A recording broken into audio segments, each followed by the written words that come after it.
City, lots to be seen, and plenty more to explore that we haven't really had the chance to do so yet, but maybe we'll get an opportunity. I'm sure we will. On. We'll figure it out. It's been great already. So here we go, Astralis and Virtus.pro on Inferno for a best-of-1 game.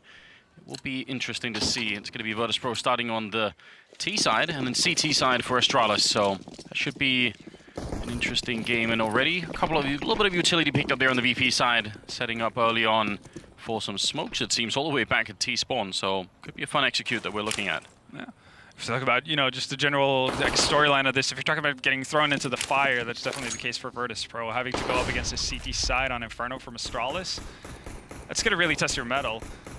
And really curious to see, how the newer kids on the block, I guess you could call them, Snatchy and Morels, are actually going to do for themselves. Obviously, we've seen Morels play with VP before in an official setting, but for Snatchy, this is one of the first outings he's going to have at the squad.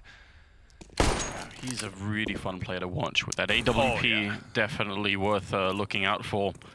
And it is kind of a clash of, I guess, the new generation and the older generation in this team right now, so it's going to be fun to see how that all plays out. They've been allowed a lot of map space at the moment, and you could tell that they've used that to set up here. Going to be one grenade thrown towards library, one towards the pit, it seems. And they're going to see if they can wrap around. This could be really powerful. Device starting to creep back. That's a great headshot for the Device to follow it up. It's a shutdown completely. They're just running in to a meat grinder at the moment. Snatchy and Neo, the only ones left, and they're having a really hard time. That smoke down in front, they don't even know how to pass it at the moment. We're down to 35 seconds as they finally try and see if they can walk past, but they're locked in right now. You can see they're even wondering, how do we get out? You can tell on the minimap that pretty much all of Astralis is here. They're boxed in. It's not really a good answer at the moment, and even falling back towards the B-bomb site, making sure they don't get thrown out of this one. Device with one more headshot, leaving Neo in a 1 versus 4. And he's trying to hunt it down. If he get this kill, maybe he could have got the bomb plant, but that's going to be a round win for Astralis. They handled that very well. Absolutely, and for how much space Virtus.pro were given, you would imagine that they would have gotten a little bit more out of their utility, but I'm not sure if it was a missed smoke on the side of VP, but the arch smoke that went down didn't really provide anything at all. As you could see, Dupree having pretty much free reign swinging in from the arch side there. Obviously, Device is taking so much attention from the entirety of the Virtus.pro team that sets everything off on tilt for them. I feel like it must have been a missed smoke, right? Yeah. It didn't look like it was gonna land in that position, so maybe it's meant to be further back in the actual archway, so Device doesn't even get an angle to actually peek unless he fully commits to it. That would have been different, but not the optimal start for the Polish squad, but still early days. For now, though, CZs, a couple of nades as well, actually 3 smokes. If nothing else, I feel like with this lineup now, the expectations have been reset, right? So even if they can't take down Astralis, which fair play, that's really hard to do, as we've seen. So even if they don't succeed in doing that, I feel like that's fine. I'm just here to sort of watch what's happening. I want to see where this team can go now. I think that is the advantage. Once you make a player change of sort of 2 or more players, even if it's taking a little bit of time. Yeah. I feel like you do sort of buy yourself that reset of expectations, and that can help out, I think. Oh, definitely so. Especially, as you said, you've gone through a bit of a generation shift in that sense on their side as well. And all they're really looking for is signs of potential, signs of positivity out of them. Yeah, it's been a while since we've seen that. Anything that can make you smile at this point, and you need it. Yeah, we did get to cover them, I guess when we saw last positive outing from them, which was Shanghai. Yeah, that was about it. Yeah, as we see Device and Glaive clean up pretty easily, and Archer somewhat halfway committal from Virtus.pro there, didn't commit their entire squad. That's also going to be something that's actually Astralis are becoming more and more renowned for, and getting more and more credit for the fact that they seemingly have a plan for every single round. Not a lot of teams go into every round, like a force buy, that kind of a thing, with a set idea in their mind as to what they want to accomplish. A lot of times you buy pistols and you hope for the best. But Astralis have really been kind of the most professional team in that aspect, where they seem like they're never lost for a clue in terms of what to do, regardless of what they get thrown at. And that corner the Device is holding, again, for any new viewers, it can be really tricky later on when Virtus.pro are going to have Molotovs to grenade that position out, but they kind of knew that wasn't going to happen in the second round, so that double stack at archway is always going to be really good. Flashbang goes over the wall for someone to take a peek. There's a lot of people waiting for Dupree. I mean, he's not at that much risk. The Glocks don't really shoot that well through walls, and in fact, he's just going to take them up on the offer. He wants to go and fight them. Why not? I actually really like this. Normally, when you see a guy jumping back and forth, you're purely basing it on, or you're purely assuming that he's going to be going out for information, not that he's going to be pushing aggressively like that. Bit of an insane move from Dupree, but it works out as well. And now he can fully, confidently back off, especially given the fact that both Glaive and Sipnik's taking full banana control. There's nowhere Virtus.pro can really go at this point. There really isn't. Kind of bullying them a little bit here. I mean, they have the space to do it with, and obviously might as well put the pressure on. The next round is going to be the one that really counts here. So 3-0 for Astralis. Not really such a surprise winning the pistol round. I still kind of wish I could have seen a replay almost of that pistol round, just because I wanted to see what VP would have done if they had had that archway control like they wanted. Oh, yeah. No, I think that would have been a completely different case. Because if you can either shut out Device or Dupree, like one of the two completely, then obviously it's going to be a tough challenge for any Astralis player to peek into potentially 5 VP members just fully laser focused on that one angle. AWP early on Device. Galil there on Neo, so slight downgrade from the AK-47, but it's a change you want to make if you want the extra grenades. You definitely need them on T-side Inferno, so I don't really mind the fact that they've done that. Yeah, we're actually seeing Snatchy off to go for utility as well with an AK instead of potentially going for that glass cannon op.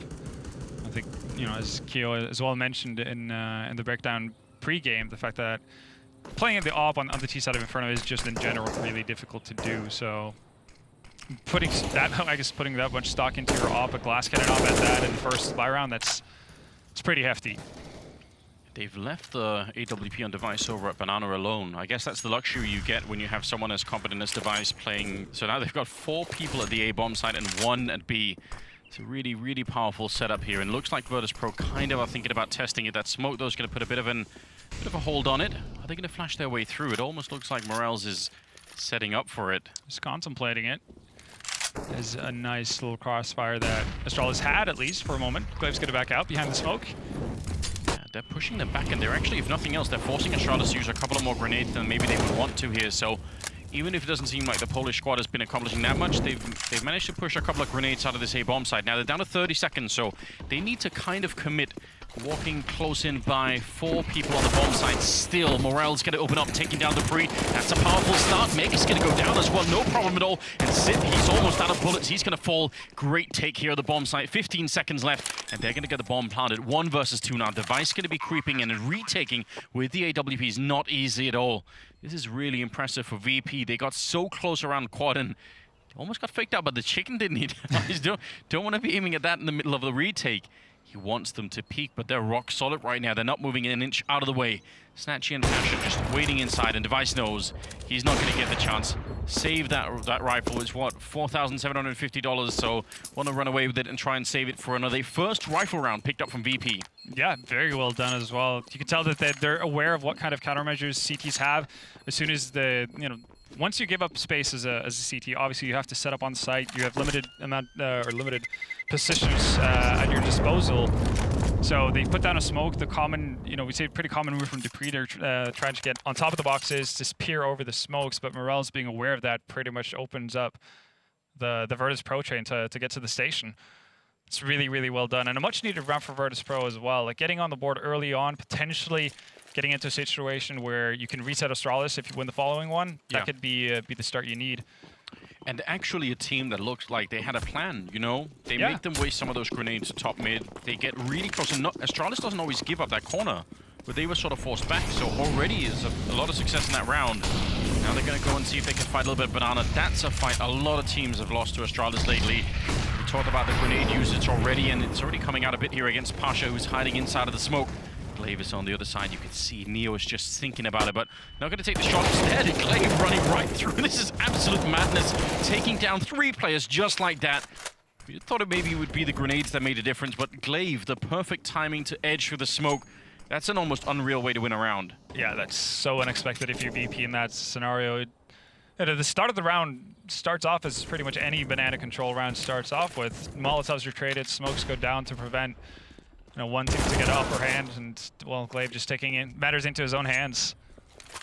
So any hope that VP had of actually breaking the economy of Astralis, that's looking pretty thin and right about now. Yeah, big win for the Danish side, especially if they can survive with all 5 players alive, which is looking likely at the moment. I like this as well. The fact that if you're Astralis in this situation, sure, you can easily excuse them potentially getting over-aggressive, throwing a couple of players away, but they've all gone into super passive situations. They're also doubling up for the better part of it, so there's no real scenario where Morales is in a prominent position to actually get 2 kills. Yeah, and he's read that as well. He said, fine, okay, if that's the case, then might as well back off and save the rifle.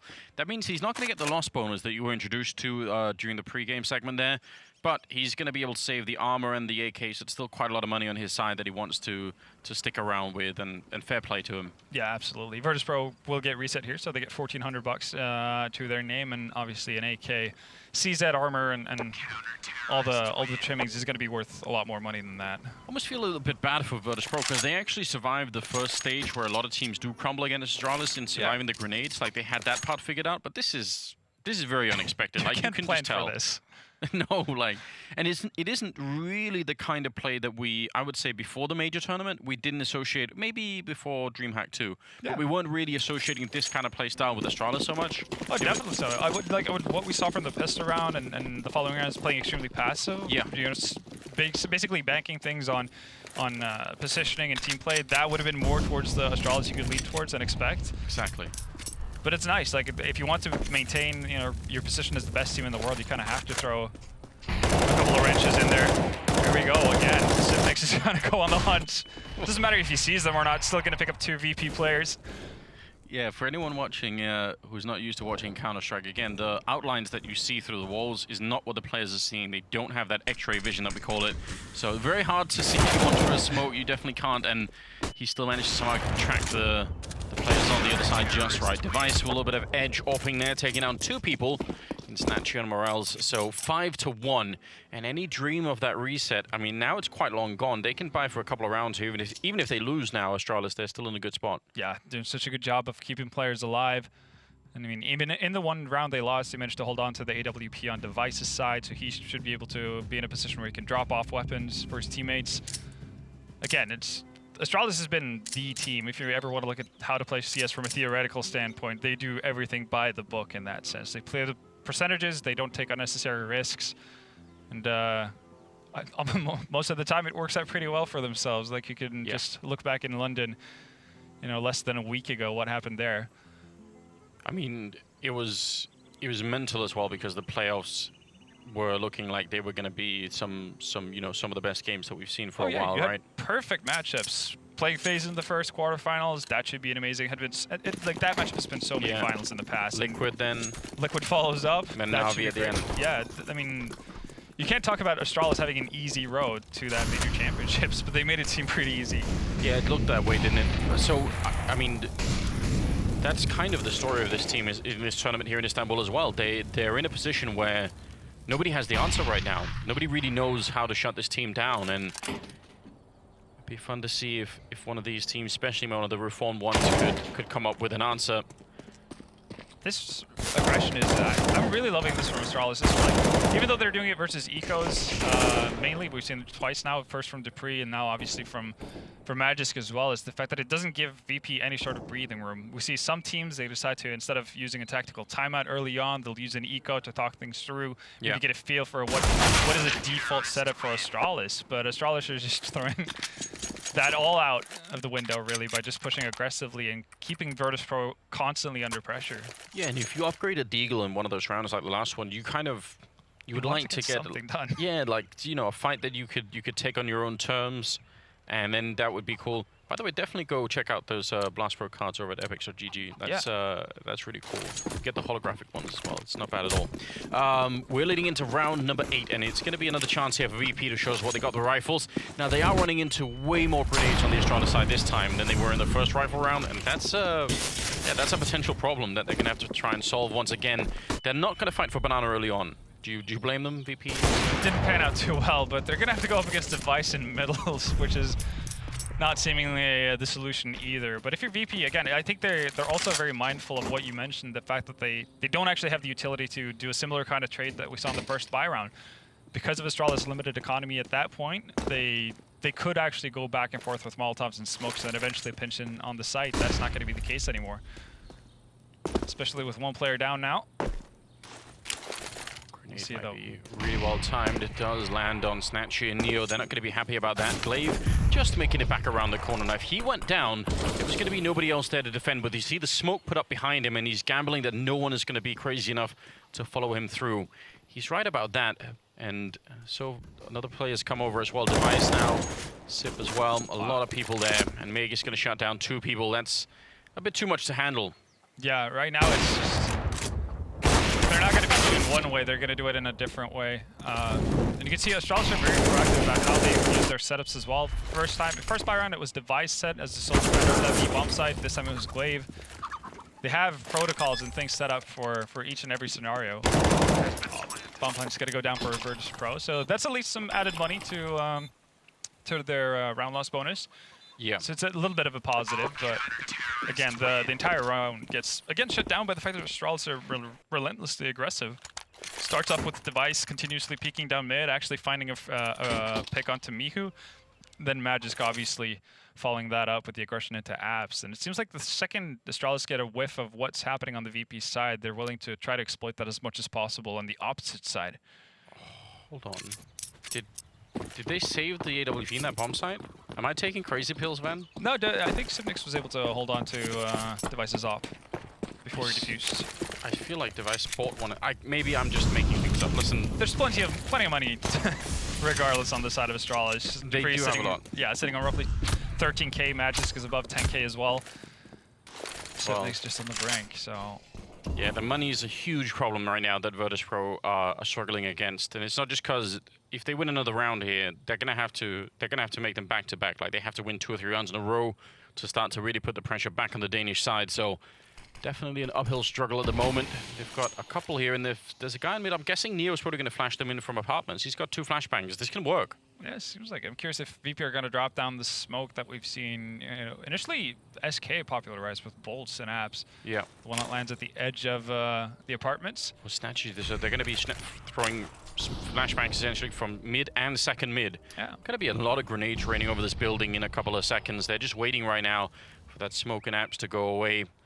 Let's see if Magus is going to get caught. That's going to be, I think, the first challenge. If they can get rid of him, this might actually work. Look at Astralis' setup, though. Nobody towards Arch side. It's like they know. Yeah, they do have a great triangular setup here. So, I mean, 1 flashbang isn't going to be enough. There's the double smoke towards Pit. And now the flashbang comes over the wall. Magus, he's unflashed by the time they make their way through. And it's a beautiful double setup for him. Dupree ducking under and Device taking down Snatchy. They had the idea, and you're right, the setup. Great to counter that kind of play. Neo shooting one in the back, but that's a good turnaround, and it's going to be now Astralis on fire that's winning 5 in a row to put them like that. See if Virtus.pro can extinguish it a little bit later on. Yeah, no, they'll definitely have to. They're going to have any shot at coming back into this, but that's the kind of situation where I actually don't have an answer as to why Astralis are so keen to stack up towards that quad side. Again, they're being very fluid with how they're doing or how they're going about their CT setups, but there weren't any real tells in terms of sound cues and that kind of a thing from VP's side that would necessarily lead Astralis to know that they were banking that heavily on apps. But obviously it works out brilliantly for the Danes. It's very frustrating if you're trying to in-game lead for Virtus.pro and you think, well, one round they had 2 at Arch, and the next round it's all stacked towards the Pit and quad side, and now it's 2 back at Banana, but later on it could be 1 and then 4 at A. Like it's very hard to get all the information and figure out what's going on. Especially because Astralis have done such a good job. Right now we're seeing a tower in Banana here with Sivnix and Device, but the fact that Astralis have also been nice shot there, wins out the deal with Snatchy. The fact that Astralis have been so happy to actually just leave Device or Glaive as a sole defender makes it really tough for Virtus.pro to ever know what's going on. It's perfect timing. It's a beautiful shot from Neo, but Mihu taking out Magus as well. He's got a grenade out. A position in the graveyard from Dupree is very powerful indeed. And now Device has snuck up behind, so 2 on 3, but they're again weirdly boxed in. How do they get out from this position? Dupree turning his back, and he's going to go down. Somehow he wasn't ready for it. It's a good double kill for Neo. Might have actually given them a chance here. The bomb making its way onto the side. It's going to be planted as well now. 2 on 2. Grenade, smoke, and a follow-up flashbang. They want to make sure they buy as much time as possible. Morales has got 1 left as well, but this is a must-win round for Virtus.pro. If they want a chance of getting back here on Inferno, it's going to have to start right now.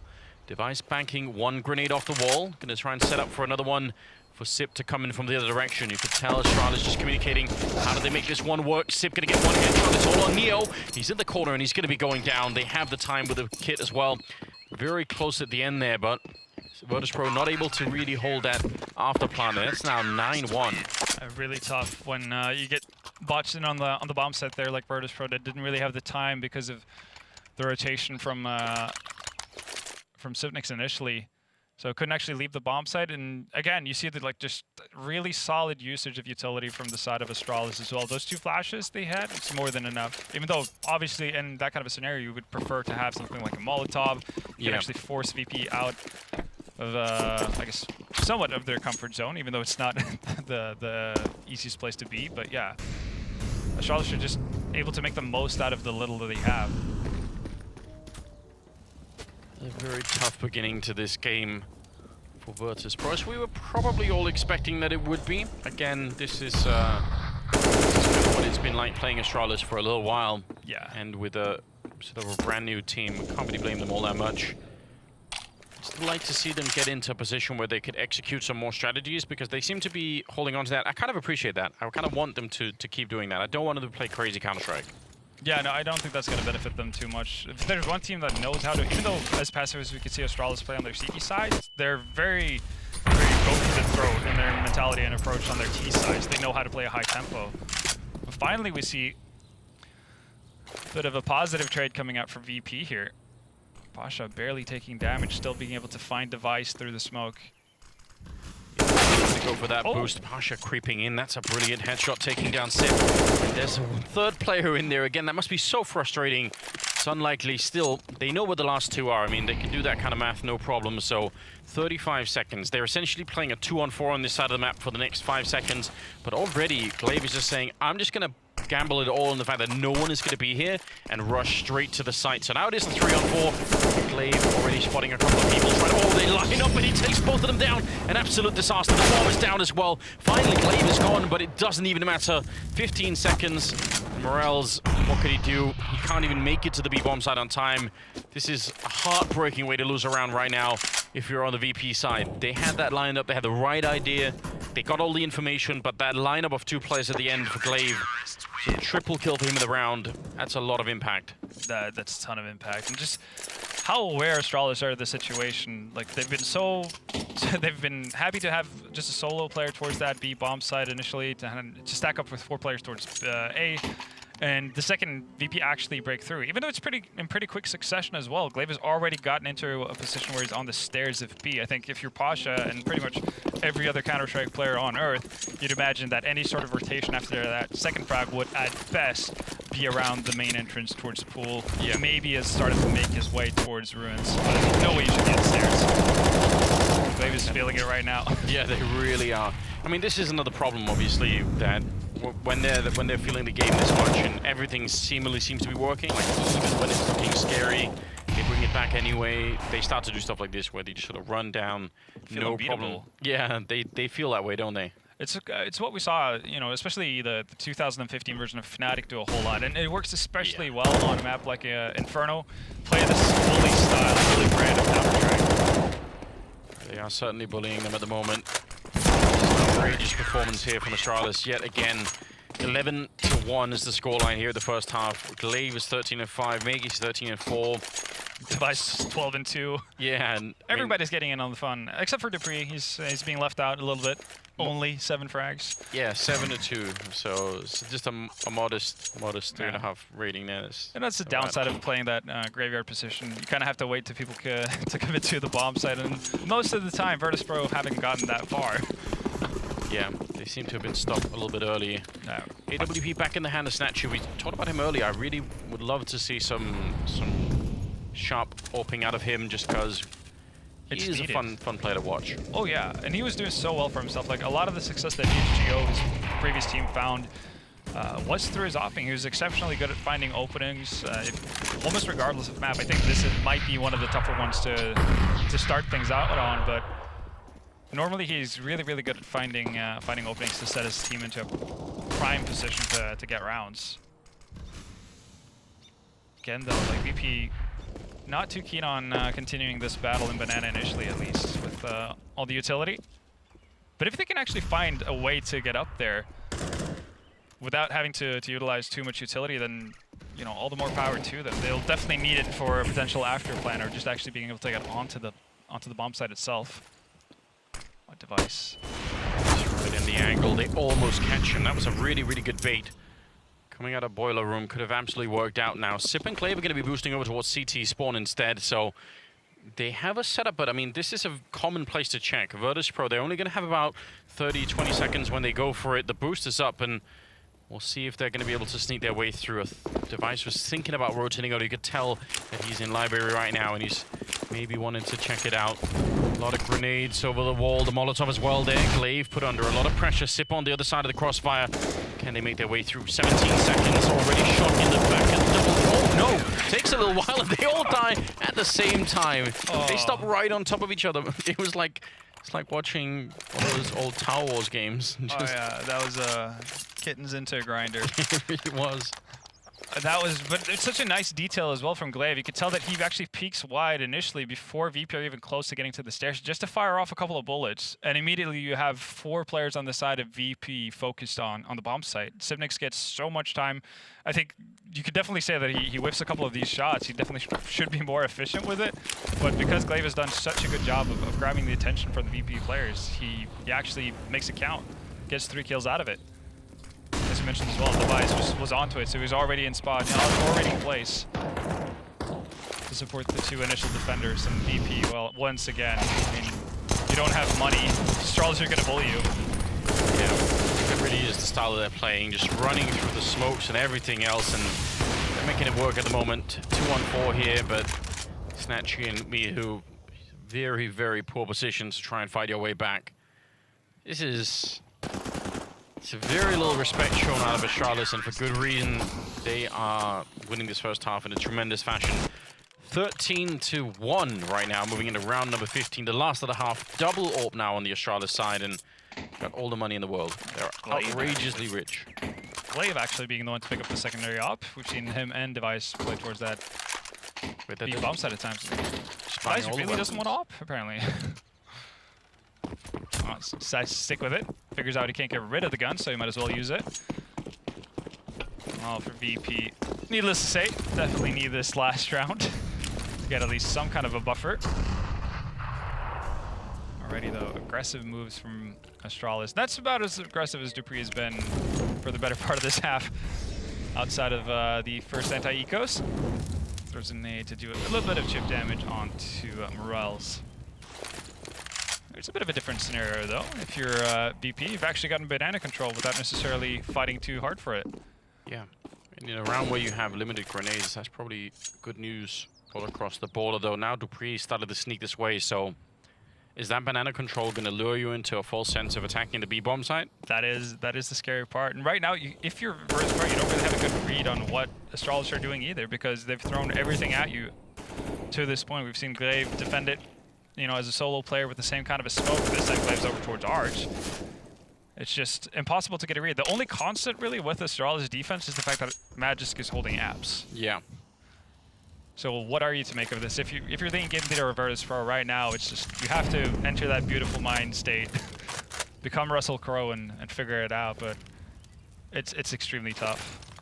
Morel's just gonna get granted by another nade. Luckily that misses out. That would have been perfect. Yeah, I was gonna say it was almost too good to be true.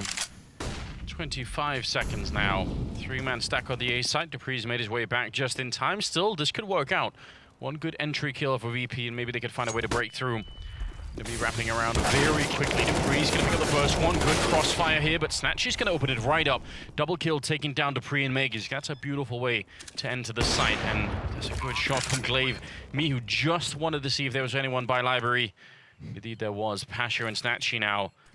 Again, the positions are not exactly great here. If Pasha goes down, Snatchy's going to be completely surrounded. He's proactive, though, getting a headshot. Pasha as well, taking down Glaive, and it's looking much better right now. It's Sip now in a 1 versus 2, creeping on in, and he's going to be going down. Snatchy with a quad kill, and Virtus.pro pick up a second round right at the end of the half. Better late than never. Better late than never. And it did happen in a pretty similar fashion as to what we saw from them the first time around. They picked up a round. Again, it's a quad side wrap. Yeah. After they've actually been given quite a bit of real estate, both in mid at first and then initially towards mid as well. So when they're actually allowed to get a little bit of space to work with, it does work out in their favor. But again, 2 rounds, you're going up Astralis. Now Astralis get to play the T side, which they're pretty proficient at as well. It's still not looking bright for the Polish squad.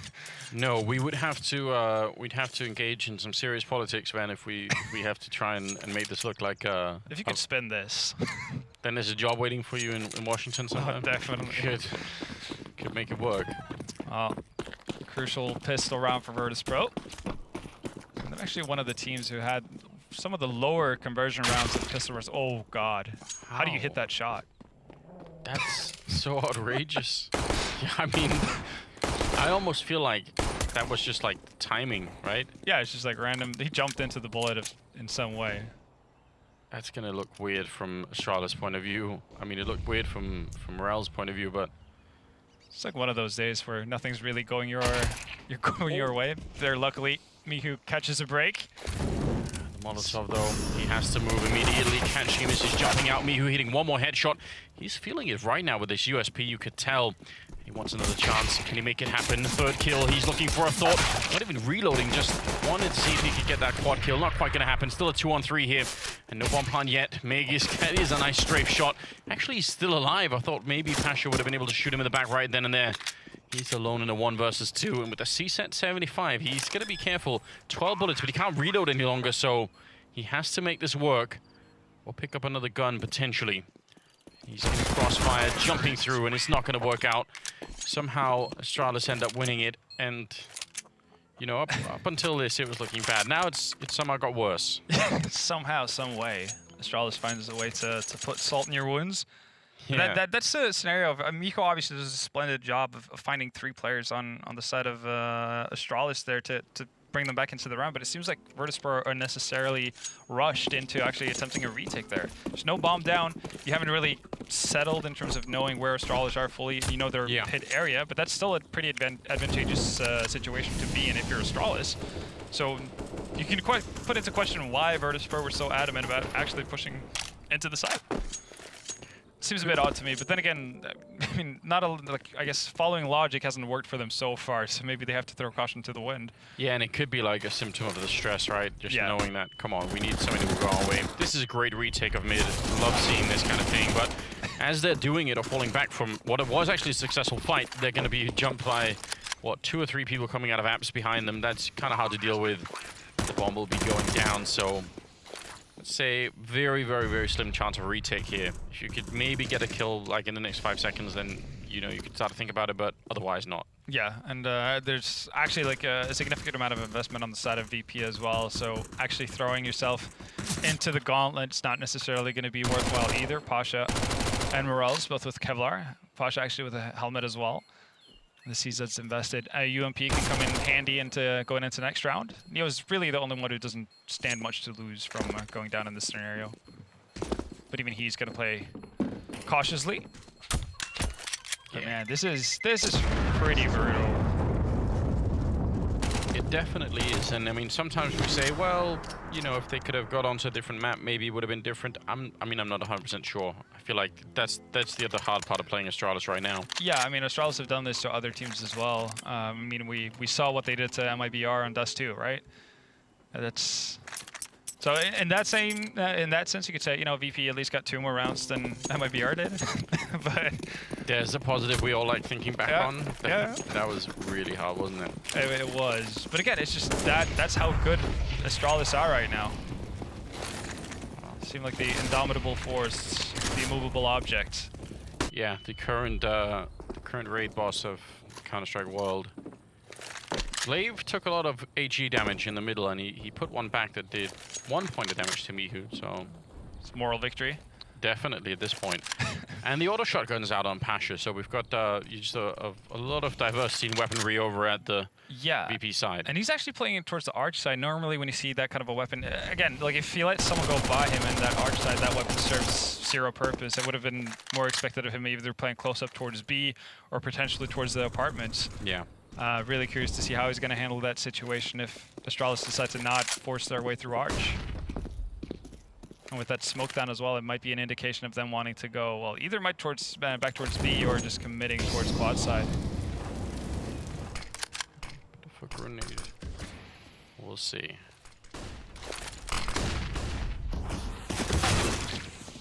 Good shot there from Morels. Taking down Sip. Instant headshot with a UMP. Now Meg is trying to push his way through. Standing in the fire and also with a flashbang in his eyes. He can't see a single thing, and Snatchy will eventually take him down. Pasha running up behind him with the auto shotgun. He's ready to clean them up. Big double, great triple. Taking down Glaive at the end. That's so wonderful. You could tell that was almost a little bit personal, wasn't it? He was like the Terminator just walking in there. Yeah, that was just like full-on conviction mode right there, never stopping. Also nets him a pretty hefty kill bonus for that round too. It's a lot of money for Pasha going into that. He's gonna have what? Yeah, 5,200 after buying. Yeah, that's not bad at all. Starting to make a little bit of money. It's much needed. Yeah, I feel like I just want to see what they can do now CT side on this map, right? It should be fun to see them actually get a chance to play the game.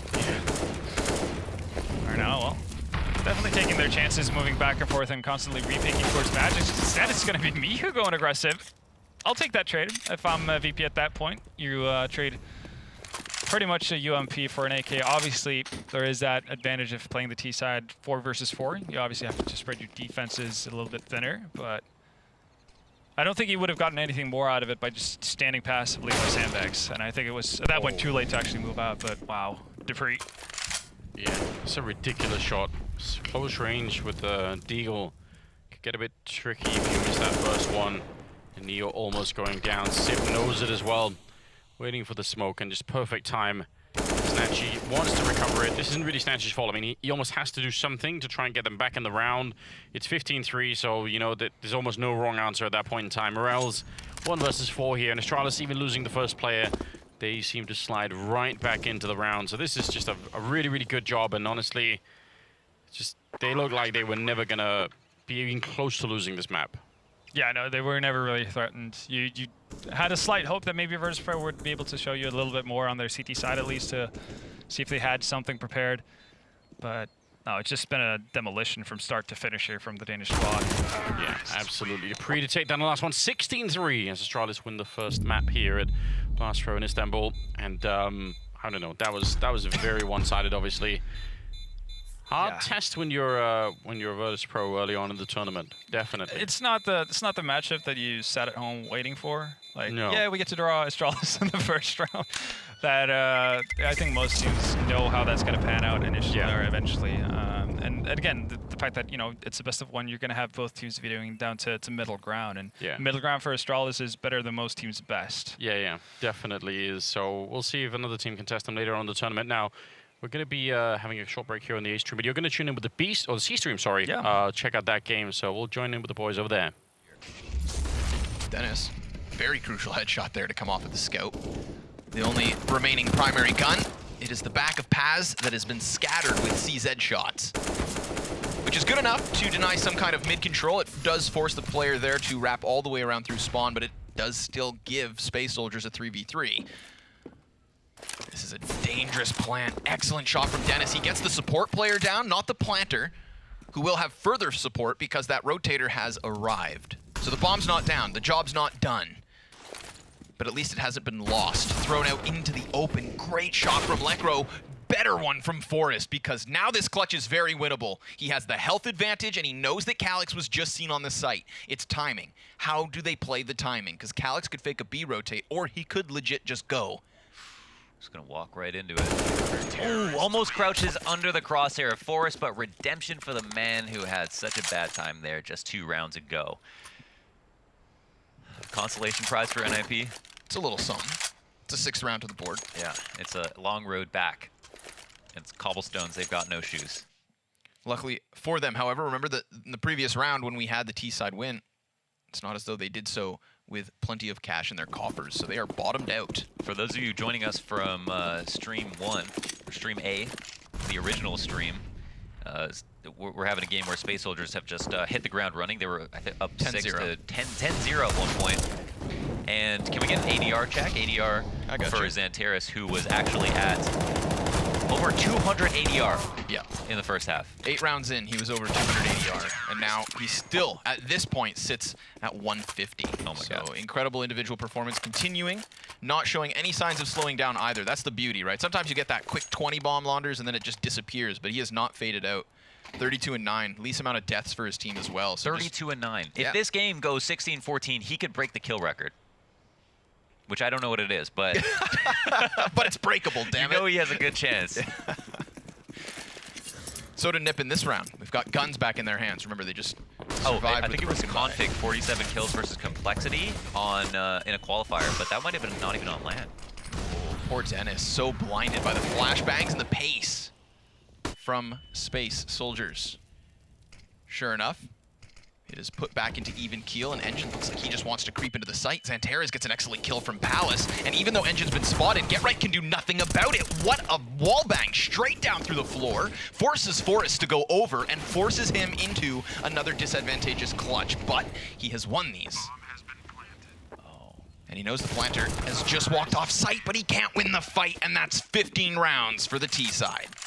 NIP knocking on death's door, and even in a situation where they had very formidable spots on the site, people seem to be delaying just long enough. They couldn't put it together. Xantares is just such a thorn in their sides right now, and that's the wall bang that Connor pointed out. Absolutely no line of sight, just right through the floor. Is it still a wall bang if they shoot through the floor? Floor bang? Is it? That doesn't just sound as... Oh man, I didn't want you to. I wish you just didn't point that out, because now I have to actively think about it every time that happens in the future. Thanks a lot. Sorry, man. Can't we just enjoy things? I ruined it. You'll think about it. I'll Yeah. take this round. All right. Most notably, because I want to talk about that XM1014. GetRight has the shotgun. One of the best spots that you could possibly use it in. He's got a headshot angle here, so this is the reason that people hang out behind the bricks. Obviously impervious to bullets, and you can kill in one shot at that distance. It is an absolute laser cannon. Yeah, I feel like some people forget sometimes how much damage an XM10 headshot does, even at that distance. You don't need to go for the gut shots. Go right for the head, you know? Pellets in the noggin. Get it done quick. But overall, clearly a symptom of what NIP, what state NIP are in right now. That's big for Forrest. That was Remember, nice. last time that they were on a broken buy like this, it was actually Forrest shutting down the middle to window jump that enabled them to win the round. So now that he gets that kill again with a CZ and upgrades his hardware, he's looking good. He's fallen back into the B bomb site where Lekro certainly needed help, but he has the element of surprise. A blindside from the Deagle and a trade frag from Forrest, taking down the top fragger of Space Soldiers, leaving it on Engine, who's not looking much stronger than a 4-cylinder at this point because it is just 2 HP. 3 opponents. Dennis takes him down. That was nice, and one of the most elusive beasts for NIP in this game has just been simply getting the 5v4. That can be enough to rock your opponents, but closing out from there, I mean, it's still its own beast, especially with a team like Space Soldiers, who are not going to pretend like, or who are not going to play scared in situations where they go down a man. They're going to make it just as difficult the entire way through, and as we can see, that bar barely fitting on the screen with Xantares skyrocketing past the 100 mark, which is largely considered exceptional for any new viewers out there. I pray for you, GetRight, because there are a lot of opponents about to come barreling into him, and the players behind should be blinded by Engine's flash, so it should be GetRight trying to deal with this push alone. Swaps out to the utility and will allow for them to trickle down. However, they've been shot from the sky, except Major, who's still denied his plant.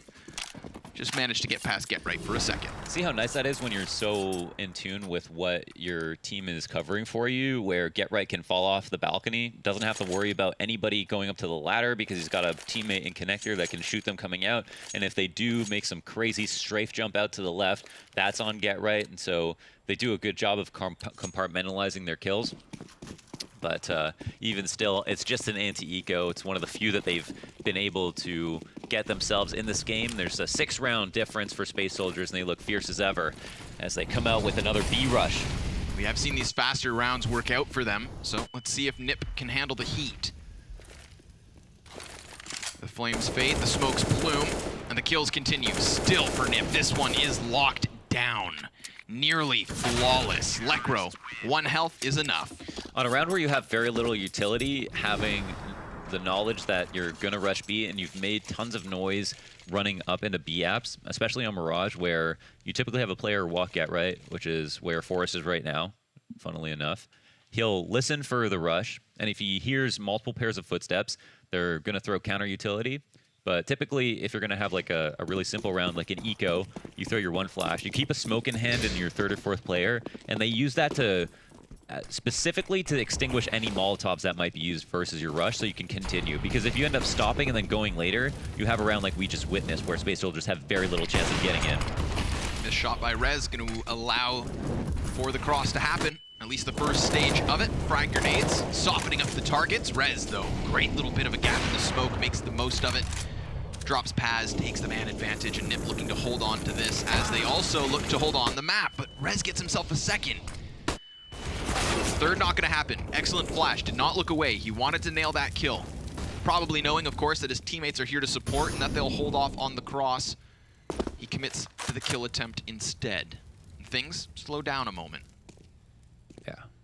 Well, this is actually where Space Soldiers have found the most success, when they have been given respect. And there's Forrest playing patiently no matter how well he is overall, which is always a good sign. Engine getting CT control means that they now have an option to plant the bomb, and the round has been opened up.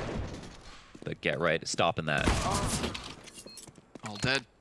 Defuse for Get Right himself. So 11th for Nip, and I mean, this is big for them because in the, again, most recent of their wins here on Mirage, it was always the T side where these happened to start, and it's always the T side that they performed very well. Sometimes even getting double digits. This is a good comeback from them. This shows a little bit of growth on their Mirage play. As you mentioned, averaging over 8 rounds on their T sides. 8 and 10. So certainly a good sign, and we can now kind of see the beast being tamed. The ADR slowing down a little bit here for Xantares. And even though this game is getting closer and he was off to such a fiery start, hitting 32 kills in the beginning stages of this second half, that's kind of off the table at this point.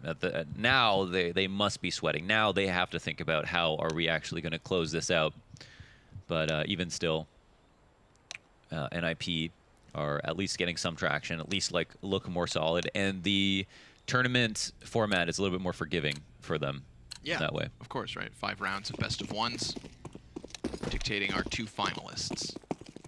But the one thing you can't account for, I think, is a player like Xantares just going off in one single round. Winning one round is not enough to win a game until you've sat on 15, which is where they are.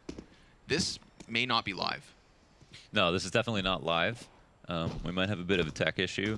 I would love to, if we do come back to camera, throw on my traditional Turkish garb so I can finally show you guys. He's been. This is honestly, I'm not counting on a tech issue or anything. This is all that Launders has been talking about. I went to a bazaar and I got this for $6, $6 US, because I think the Turkish lira crashed recently, so our dollar is very strong. And even though the Canadian dollar is not as strong as the US dollar, I think we still have like really good returns. So hopefully this is an extended tech pause and we come back to camera. The one time Launders wants tech pauses is when he has new clothes to show you. Yeah, so every time. When are we going to get a boxer parka? I need to take or poncho, excuse me. A poncho, yeah, that would be cool. Heard it here first. Boxer poncho. It's in the works. So match medic going to come through. Unfortunately, we'll have to get back to the game. I mean, you can keep it on. I'm sure it's going to come to us at the end of the match. It's a little bit hot in here, so. Fair enough. That's how you know it's good quality. And also, I expect Nip to bring this the distance. We're going to OT, and our first map says Mohan. Okay, so what are we looking at? 3 AKs converted. They've seen the light. That is NIP. In AWP exchanges hands. I actually felt like the way that Rez played the AWP and CT spawn was kind of risky. The smoke going down versus an eco, you know, it's very common for teams just flash through that smoke. And even when you hear an op go on cycle, you immediately think that's an opportunity on a round where I don't have a lot to lose to come barreling through that like Rambo and take out potentially an op and then take CT spawn and then have an op and CT spawn to kill rotate. Like huge value. And Rez was by himself. And I think the reason they didn't push through the smoke is because they gave NIP more credit and didn't expect that someone would do that purposefully. To take a blind shot through the smoke, go on cycle, and be alone. And then after that, Rez took another shot on the player that you highlighted had flashed him with this like kind of lazily overhand lob, and then risked getting a blind timing kill on that player, wide swinging on him, and then died. Yep. That's like a huge amount of value to kind of put at risk, I feel like. To just forfeit. Yeah. To the most lapsadaisical of flashbangs. Lapsadaisical, that's the word I was looking for. I doubt it. It was in there somewhere. Let's get that set piece back out from Space Soldiers. Just trying to get themselves into those frantic 2v2, 3v3 type scenarios, I'm sure. And a classic A execute, I feel, is normally pretty good at that. Mm-hmm. It's very difficult for the defenders on the bomb site to really hold off for big multi-frags. A lot of players constantly around you, not much cover either, and the cover you do have is made of wood. Easily bangable. Rez, he shoots right through smoke. I mean, he's been doing a great job, whether it be on Ticket or now this round, the jungle side, of denying the crosses. Major saw Dennis move. Oh. But he misses his chance to kill Forrest, and he's going to be punished for it.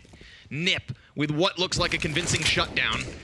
Unless this 2 versus 5 miraculously works its way back into fruition. But it's just not going to happen. No way.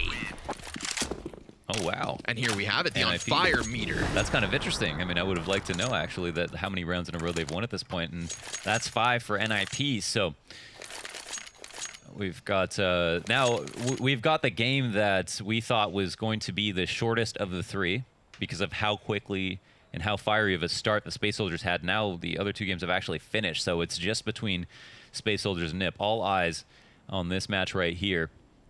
And I can totally see a world where NIP bring this back to OT, but there where we had a classic A take, one of the defining points of Mirage over all other maps is the millions of ways that people have innovated over years in taking a site that everybody knows how to defend. You know, there's so many different ways that you can throw these smokes down that you can use to keep it interesting. And one of the most common adjustments that people will make to spice things up is to send someone mid on the late rotate. And Major actually played it quite well, I thought. He saw a small opportunity to kill someone in connector, but he didn't get hung up on it. Exactly. And in fact, he thought that someone might have been peering over top of the smoke. He was correct about that. Forrest was there. But then he simply made a mechanical flub and then couldn't kill him, and Forrest took advantage of that. But I only highlight that to say that even in that round, you know, there was a chance Space Soldiers just closed it out right there and then. Yeah, that defense would have been obliterated from behind, so very close call. But no cigar. Not yet for Space Soldiers, who would love to pick up this first win, I'm sure. 3 chances they will have. This one, not much of a chance. Remember, force buy on the table. Boost inside of the site. We see such a difference, just such a contrast with the way NIP are playing their CD side, where they've calcified into their positions and are all holding spots that they know are solid for a 5v5 setup, and it's up to Space Soldiers to crack that open, and waiting is not going to change that. No, because I don't think Get Right and Co are going to go on the offensive like we did see with Space Soldiers. It was kind of in this minute mark on the CT side of the Turkish team that they would go on these flashbang plays. They'd start perusing to the top of middle over towards the ramp. And that is not the case. This is a very patient setup from Nib. It's off of the flashbang that Ensign does get out with 8 health. Oh. Forrest? Does he get caught off guard here? Not quite. Enough damage was dealt from the pre-nades at least. Now Calix is going to get desperate. Does catch the side of Rez. That is damage, sure enough. But Paz is the first to pick up a kill. And it all begins to get shut down. Calix alone, even if he wants to try and get this plant in, will be swarmed. But he at least fires one back. And the fire continues to burn for Nip. 2 rounds away from forcing OT. Yeah, we're getting closer to that blue flame. And Space Soldiers did do a pretty good job of trying to create chaos with very little utility. They caused a stir in rotations, as we could see. It kind of displaced Forrest's aim, and he almost got caught in a position where he maybe wouldn't have been able to see him on his screen. And suddenly we're starting to see some frustration from Space Soldiers. It's the first time we've come back to a player cam when we've seen that much kind of dismay in the eyes of a player. And now it's Major here to kick things off. Dennis is actually fallen back out of mid. Connector is Molotov, excuse me. And that's going to deny any CTs from trying to push out and seek information. Molotov blown up. not going to force Get Right out of position, so Calyx has to be wary. He's going to lose the duel. Sure enough, it is straight back, which is good enough. They could have gone for a plant potentially because the CT rotate is only now arriving. And it has been blocked off by flames, now forced back by flashes. And there you have it, folks. The bomb is down, and the retake is on. If we look at the after plant positioning too, it looks very good. We've got a player back behind Firebox, one inside of Sandwich, and a double ramp-up setup, which will confirm there is no long flank. So eventually, based on timing, Space Soldiers will turn all of their heads towards this swarm of ninjas. Doubling up on CT, coming 2 off of the staircase. They are starting to fall and starting to fumble. They nearly push this all the way back, but this is where it ends. Space Soldiers, 6